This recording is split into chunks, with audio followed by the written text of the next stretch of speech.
and that is No Cars Go by Arcade Fire. And we're back to our discussion with Graham Stewart Robertson of ACAP and Anne McShane of the Feel Good Store and Green Feet, the new environmental organization for Uptown. And what we're going to do is we're going to tackle a couple of big picture questions, and we're going to start again with you, Graham, because I'm intrigued. I've been hearing about this plan that you guys have to restore the Marsh Creek area and make it an eco-tourist site for outsiders, but also for St. Johners. Can you tell us a bit about how that idea came about? Sure. Well, the Marsh Creek Restoration Initiative, as we call it, goes by many names, just something to do with Marsh Creek. It started several years ago when we started to look at a lot of the things that were going on in the city. There was some focus on sustainable development from the city's side, looking at that, the provincial government, looking at their self-sufficiency agenda you hear a lot about, but also from our own work with climate change adaptation planning. We did a study on that a couple years ago. Watershed management in the Marsh Creek area, looking at problems that exist, and just a variety of different things that were going on around the same time. The beginnings of Active Transport St. John, a group looking at trail systems and that sort of thing. We started looking at all these different things going on and saying, you know, there's a connection here, and it's Marsh Creek. We've got harbor cleanup coming up by 2013 that is going to impact probably Marsh Creek more than the St. John Harbor itself. People might not realize this, but based on the name, harbor cleanup, but Marsh Creek and Dutchman's Creek, which feeds into the same area in Courtney Bay, there's 9 to 11 sewer outfalls there right now, raw sewage, and you know, once that starts flowing in, it's going to become a more attractive place just based on the alleviation of the olfactory problem alone.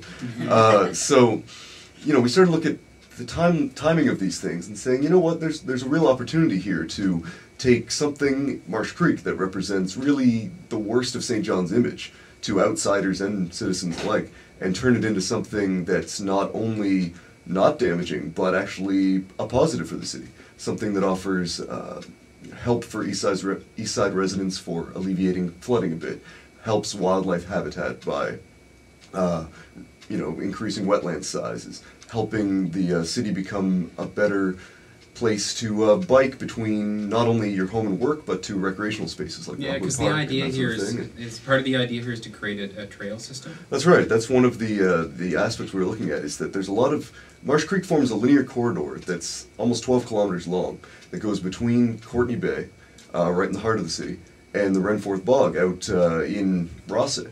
So what we saw was that there's a great opportunity here to create what would, in essence, be an active transport highway almost, that would not only have recreational opportunities for people on the weekend, but say, you know, you might want to bike to work, but you don't like the idea of biking along the side of Rossay Avenue or the side of the Thruway. Well, here's an alternative where you're not only away from those things, but you're in the middle of a beautiful tree-lined stream. If you want to take your time, there's interpretive panels. You can learn about the history of Marsh Creek, about the wealth of waterfowl and fish habitat that exists there. And there's just so much opportunity we found in there to make this possible, to not only leverage existing projects that might be happening with the active transport route, but going for a holistic sustainable development perspective where we're really benefiting not just one aspect of society, but 2, 3, 5, 6 different aspects of society, all in one single project. And there's surprising things about that area too. For me, one of I worked at the Telegraph Journal for years there, and we just had to keep our windows shut because the smell was so bad, especially in the summer.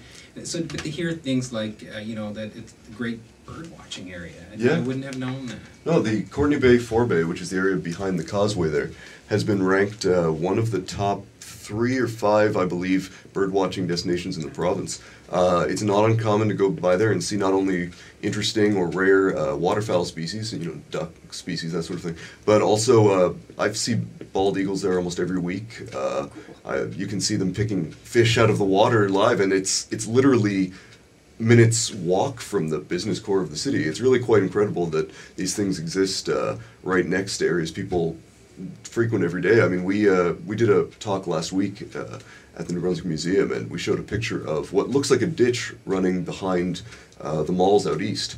but it's actually Majors Brook, one of the tributaries of Marsh Creek that's included in the initiative. And we showed how with one little beach seine, fishnet, we pulled up dozens and dozens of fish that live in this spring-fed stream. And it's that sort of thing where there's that diversity and wealth of wildlife and plant life that exists literally beside the road, beside the building that you work in, beside the home or the road that you commute by every day. It really amazes people when they start to look at it.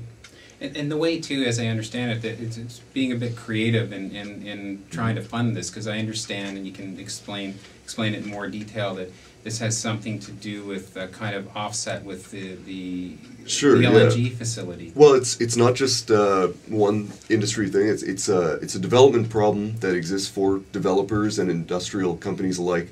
Whenever you build on a wetland, the Department of the Environment requires you to compensate by creating or expanding wetlands somewhere else, and that ratio is between 4 or 8, 10 times as much. So 1 hectare here, you have to create 4 or 6 hectares somewhere else. And this is a problem for them because, one, it's hard to avoid wetlands in St. John. Some people say if you're not on a rocky hill, you're in a bog in St. John, and that's very close to the truth. So what you have to do, what these developers are looking for is places to put their wetland compensation. And we had people come to us and say, do you have anywhere you could do these things? And that was one of the other things that fed into us creating this, was saying, instead of having this wetland compensation work on some wetland out north of Sussex somewhere, 50, 60 kilometers away from where the wetland was damaged, let's keep that compensation work in the city and give it an urban sustainable development spin where you're getting the wildlife habitat that the Department of the Environment wants, but we're getting some real benefit for the citizens, for the economy of St. John, through tourism, or just helping the city's image.